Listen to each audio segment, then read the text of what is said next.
Welcome back, everybody, for another deep dive. Always exciting. This time, we're going to be exploring Napoleon Hill's Law of Success. Okay. And this was a course great. that was actually created back in 1928. Wow. But it's full of these really timeless insights Yeah, about achievement and the power of thought. absolutely. And, one of the things that's so interesting about Yeah. this course is that Hill didn't just come up with these ideas, just kind of thinking about things. Right. He actually spent over 2 decades Oh, wow. interviewing Really? over 100 incredibly successful people Wow.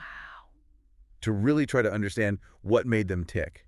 That's impressive. Yeah. Yeah, so he was talking to people like Henry Ford, Oh, yeah. Thomas Edison, Harvey Firestone, Yeah. even William Wrigley Jr., Oh, wow. the chewing gum magnate. Wow. That was the big six of Chicago back then, Oh, wow. shaping American business. Wow. He Yeah. wanted to know Right. Yeah. what their secret was.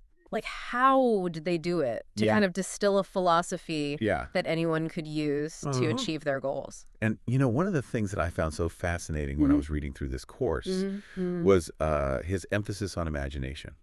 Oh, interesting. And I think, a lot of times we think about imagination. We Wow. think about artists. Much creative. Yeah, inventors. But Killiff, Yeah. he really believed that imagination was this key Oh, wow. to problem solving, Yeah. no matter what field you're in. Right. He really thought it was essential for everybody. I like that. Yeah. Back in 1928, that was a pretty revolutionary thought.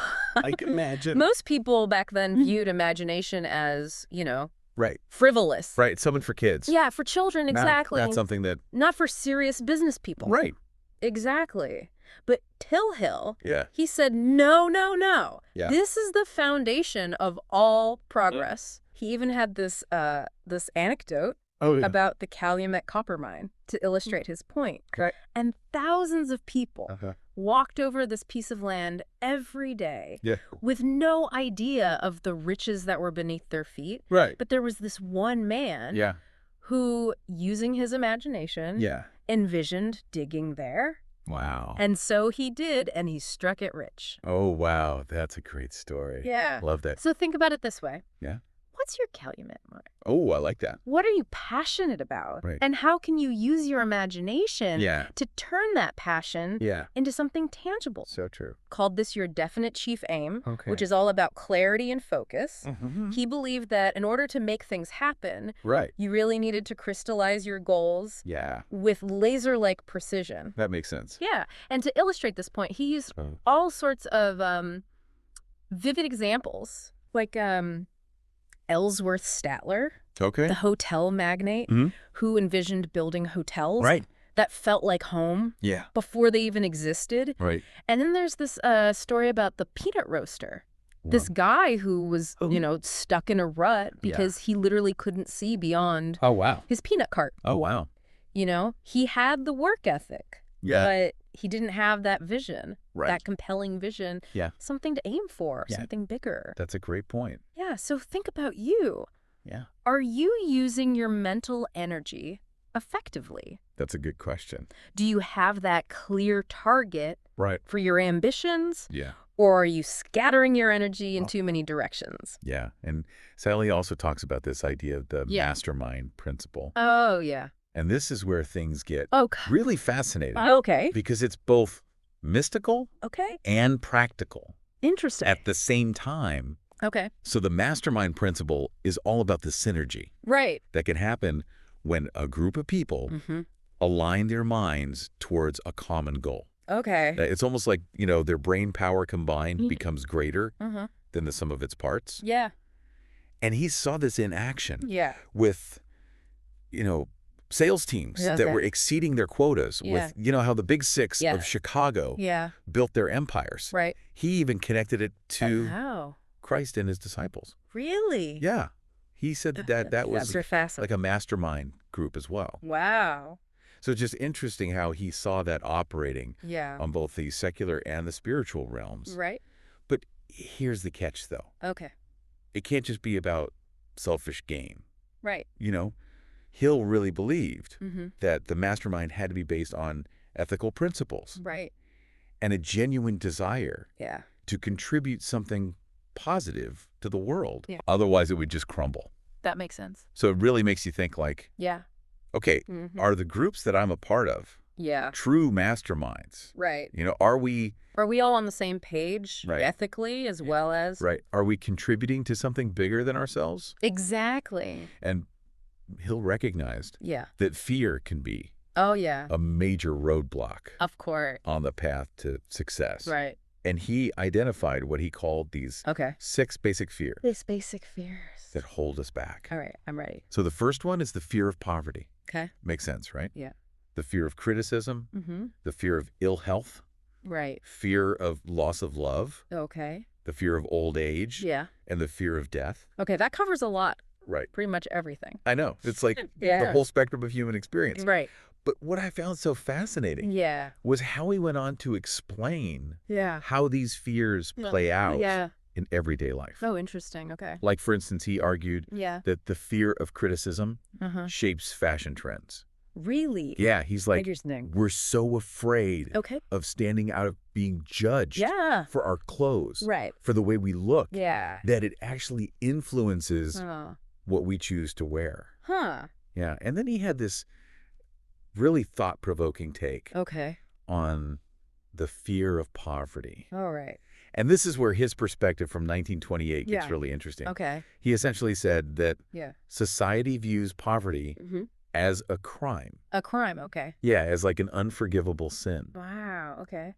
And he argued that this fear grew out of Yeah. humanity's tendency to prey on each other financially. Oh, Like yeah. he even compared it to animals Oh, wow. fighting over food. Okay. But instead of teeth and claws, Yeah. we use money as our weapon. Wow. That's a pretty stark assessment. It is. Yeah. But it really makes you think It does. about how much of our behavior Right. is driven Yeah. by this fear of lacking resources. That's a good question. So then the question becomes, Okay. well, if fear can hold us back, Right. how do we overcome it? Yeah. Especially those fears that Right. feel so ingrained. Exactly. Like, Yeah. how do we get past that? Right. Yeah. And Hill believed Okay. that cultivating self-confidence and positive thinking Okay. was key. All right. And this is where he shares this really incredible story Okay. about what he calls the janitor confrontation. The janitor confrontation. Yeah, where this psychology expert Right. gets schooled Oh, wow. by a janitor. Really? Yeah. I'm intrigued. Okay, so picture this. Okay. Hill goes into this building. Yeah. Feeling very self-important. Very knowledgeable. Like, I've got it all figured out. And then he gets into this argument Oh, no. with a janitor With a janitor. Okay. who totally dismantles Oh, wow. his inflated ego. Really? And the janitor basically tells him, look, Yeah. you may have all this fancy knowledge, Okay. but if you can't control your emotions Right. and treat people with respect, Yeah. what good is it? Wow. Right? That's kind of a mic drop moment see. from the janitor. Yeah. Talk about unexpected wisdom. Yeah. And so it was this real turning point for Hill. Yeah. And he uses that story Yeah. to really illustrate the importance of humility Right. and self-control. Yeah. Even when you think Yeah. you're the smartest person in the room. Especially when you think you're the smartest person in the room. Right, right. Right. And then Hill goes on to talk about this idea of the 7 horsemen. 7 horsemen. This sounds ominous. It is kind of ominous. Okay. Because these are the negative qualities that can hold us back from success. Okay. And so he lists 6 of them out. All right. I'm ready. So we've got egotism, suspicion, Mm-hmm. indifference, Okay. indecision, Mm-hmm. procrastination, All right. and overcaution. Okay. So 6 pretty bad ones. Right. But here's the thing. Yeah. He leaves the 7th horseman unnamed. Really? Yeah. And he challenges the listener Mm-hmm. to identify their own weakness. Oh, wow. What's that 7th horseman holding you back? That's a good question. It's a really powerful way to Yeah. encourage Mhm. self-reflection. Absolutely. So Yeah. let's shift gears a little bit Right. Right. and talk about a principle Yeah. that I think feels incredibly relevant today. Okay. And that is Yeah. the law of increasing return. Law of increasing returns. Okay. Okay, so this principle is all about Okay. giving more Yeah. than expected All right. to attract success. Okay. And he didn't see going above and beyond, Right. as you know, Yeah. just good karma. Yeah. He saw it as a powerful strategy. Interesting. And he even shared this personal anecdote Oh, wow. where he refused payment Really? for a lecture. For a lecture, wow. Because he felt like he had gained so much from the experience itself that he didn't want to take the money. That's interesting.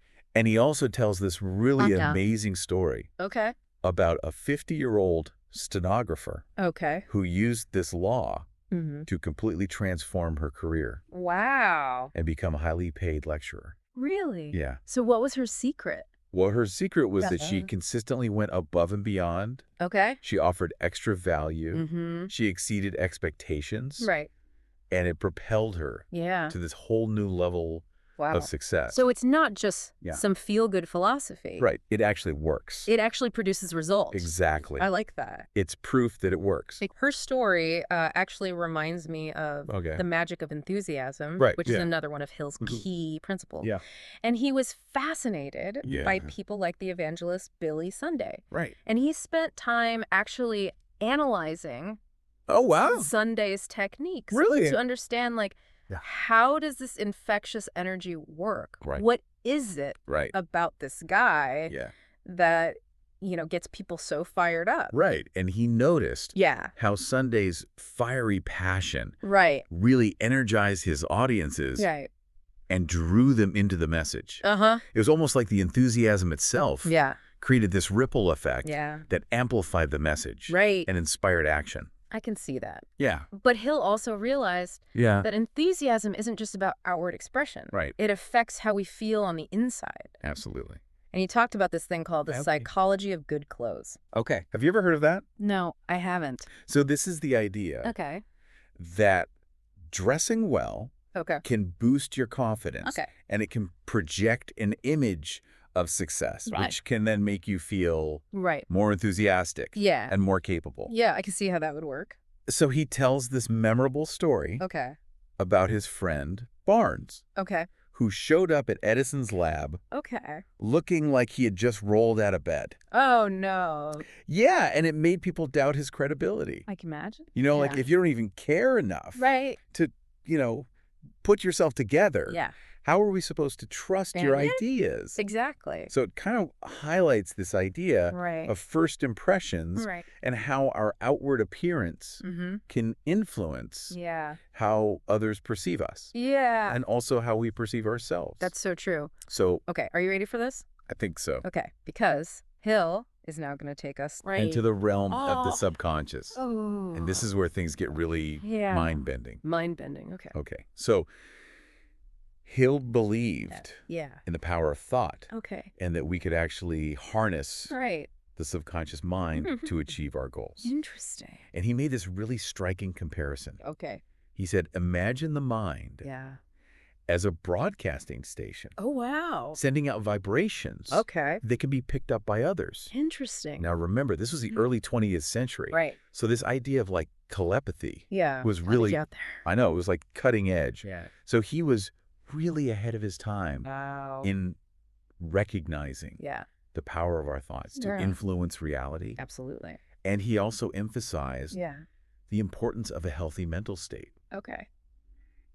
And he argued that our physical health, things like our diet and exercise, directly impact our thinking, which then impacts our results. So it's all connected. It's all connected. Mind and body. Exactly. So it's really this holistic approach to success. I like that. You know, recognizing that the mind and body are interconnected. It's all one system. It's all one system. And I think it's just this powerful reminder that our thoughts have power.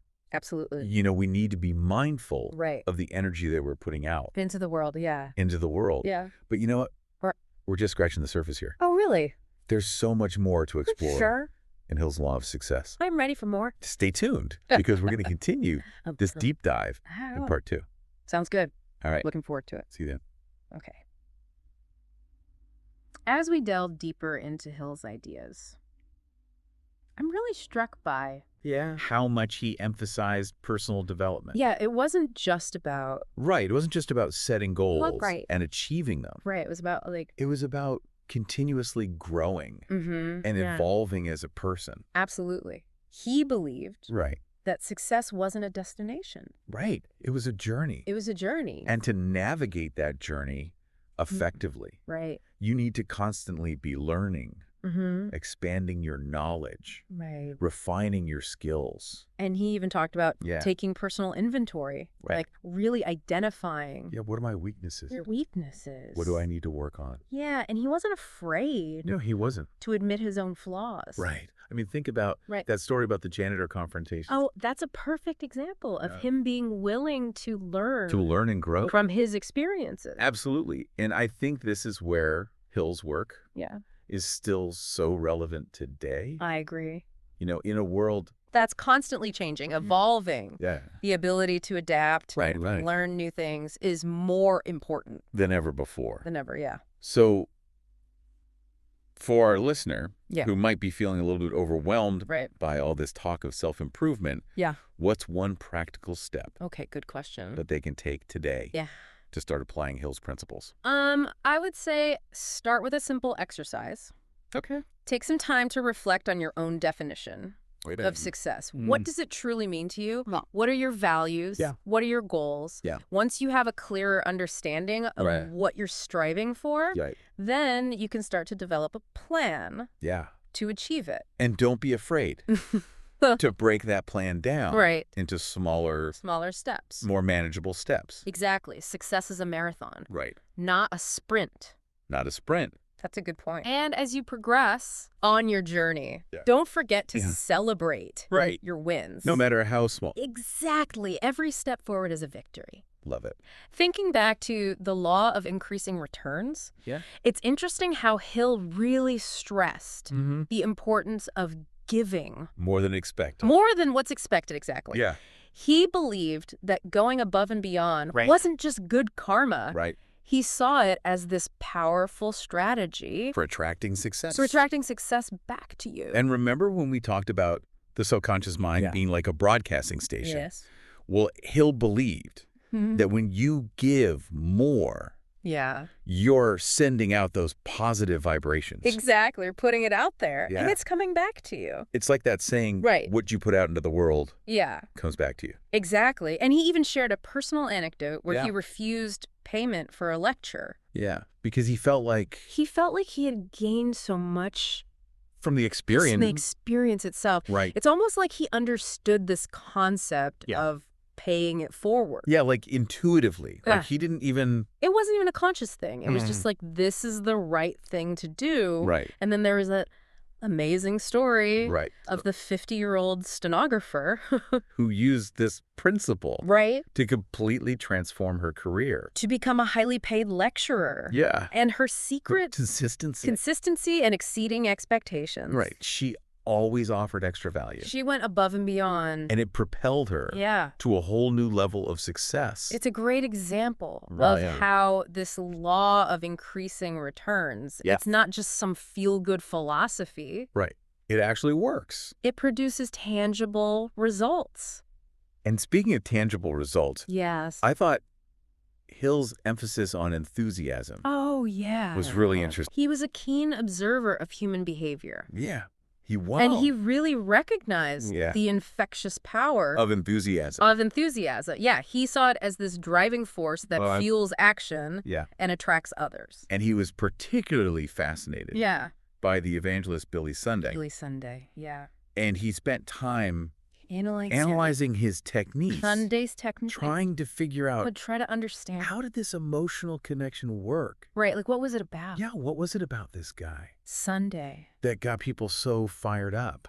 And he saw how Sunday's fiery passion really energized the audience. Energized his audiences. And drew them into the message. Right. It was almost like the enthusiasm itself created this Whipple effect that amplified the message and inspired action. Yeah, I can see that. Right. But Hill also recognized that enthusiasm, it's not just about outward expression, It's how we feel on the inside. It impacts how we feel. Absolutely. And he even talked about this thing called the good clothes psychology. Oh, the good clothes psychology, Yeah, have you heard about this? I have, it's this idea that dressing well can boost your confidence. Boost your confidence. Project an image of success. And that can then make you feel more enthusiastic and capable. More enthusiastic, more capable. Exactly. And he tells this funny story. He does. About his friend Barnes. Barnes, yeah. Who shows up at Edison's lab. Right. Looking like he just rolled out of bed. Totally disheveled. And it made people doubt his credibility. Of course. Right. If you don't even care enough. Right. To, present yourself well. Yeah. How are we supposed to trust your ideas? Exactly. So it highlights the importance. It does. Of first impressions. First impressions are so important. Right. And how our outward appearance can influence how others perceive us. And how we perceive ourselves. That's a really good point. Right. Yeah. One of the things I really appreciate about Hill's work is that he doesn't shy away. No, he does. From exploring both the practical and the more esoteric. Right, like the mystical, the spirit aspects of success. Exactly. And I think that's what makes his work so intriguing and so timeless. And one of the most fascinating aspects of his work is this exploration of the subconscious mind. Right. He really believes in the power of thought. And that we could harness the subconscious mind to achieve our goals. Yeah, and remember. And that comparison he made. Right. Of the mind being like a broadcasting station. Sending out vibrations. Sending out vibrations that could be picked up by others. I mean, this was the early 20th century. Right. So this idea of telepathy. Telepathy. Was pretty cutting edge. It was very cutting edge. So he was really ahead of his time. Recognizing the power of our thoughts. The power of our thoughts to influence reality. And he also stressed the importance of a healthy mental state. Healthy mental state, yeah. And he argued that physical health. Right. Things like diet and exercise directly impact our thinking, which then impacts our results. Right. So again, it's all connected. Mind, body, the whole system. So thinking back on everything we've uncovered so far, what are some core takeaways? Okay, so I would say first and foremost, Hill's law of success. It's not about following a rigid set of rules. It's about cultivating a mindset. That empowers you to achieve your goals. Exactly. He really emphasized the importance of self-belief. And taking ownership of your success. Yeah. He really believed that success starts from within. You need to have that clear vision of what you want. Right. Cultivate positive thinking. Be willing to take action. And be willing to take action to make it happen. And he wasn't just talking about material success either. Right. He was talking about a more holistic definition of success. Yeah. One that includes personal fulfillment. Strong relationships, a sense of purpose. Yeah. But it's important to acknowledge that there are different perspectives. Of course. On Hill's work. Right. And some people might argue. Right. Some people might say. That his work is overly individualistic. Right. Focusing primarily on personal achievement. Yeah, that's a valid point. But remember how much he emphasized. Right, but remember the Mastermind Principle. Collaboration, exactly. With the Mastermind Principle. But I think it's also crucial to recognize that success is often influenced by factors outside of our control. 100%. Things like systemic inequalities, social structures. Right. So how can we reconcile Hill's ideas? That's a great question. With this more nuanced understanding of success? I think it's about finding a balance. I think you're right. Between individual effort and collective action. Right. We need to be proactive. In pursuing our goals. Absolutely. But also aware. Of how our opportunities are shaped. By these larger forces. Exactly. So for our listener, it's about understanding that success is not one size fits all. Isn't one size fits all. It's about defining success. On your own terms. Recognizing your own strengths. Your challenges. And finding a path. That aligns with your values. That's a great way to put it. So, with all that in mind, let's continue our deep dive into the law of success. Okay. And explore some more of Hill's thought-provoking ideas in part 3. All right. I'll see you there. Yeah. As we're wrapping up our deep dive into Hill's law of success, I'm struck by how much this course from 1928 still feels relevant today. It really does. It's like his insights into human nature. Right. And achievement. Human nature and achievement. They're timeless. Yeah, I agree. Yeah. I think one of the reasons for that is Hill's emphasis on cultivating a success-oriented mindset. It's not just about what you do. Right. It's how you think. It's how you think. And how you approach. How you approach the challenges, the obstacles. The obstacles, exactly. Yeah. And he really stressed the importance of, things like self-belief. Self-belief. Positive thinking. Positive thinking. Taking ownership of your journey. You're right, taking ownership. And he even had this interesting take on fear. Yeah. He saw those 6 basic fears. Yeah. Poverty. Right. Criticism. Ill health. Loss of love. Yeah. Old age and death. Right. The whole gamut. As these universal challenges. Right. That can hold us back. They can. If we let them. If we let them. That's the key. And I think that's something we can all relate to. We all experience fear in different ways. In different ways, absolutely. But Hill's message is we have the power. We have the power. To overcome those fears. Right. And use them as fuel. For growth. For growth, yeah. Remember his analogy? Oh, yeah. Of the 7 horsemen? The 7 horsemen, yeah. Those negative qualities. Right. That can hold us back. So we've got... Right, we've got egotism. Suspicion, indifference, indecision. Procrastination. Overcaution. But then that 7th one. Right, but he leaves that 7th one blank.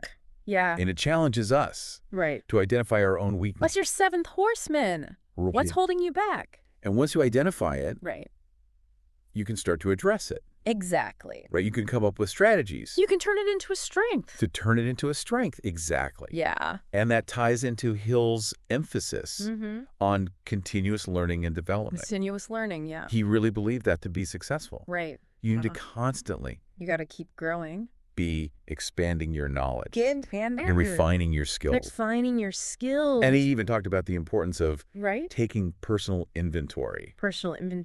Identifying your weaknesses. What are my weaknesses? And actively working to improve them.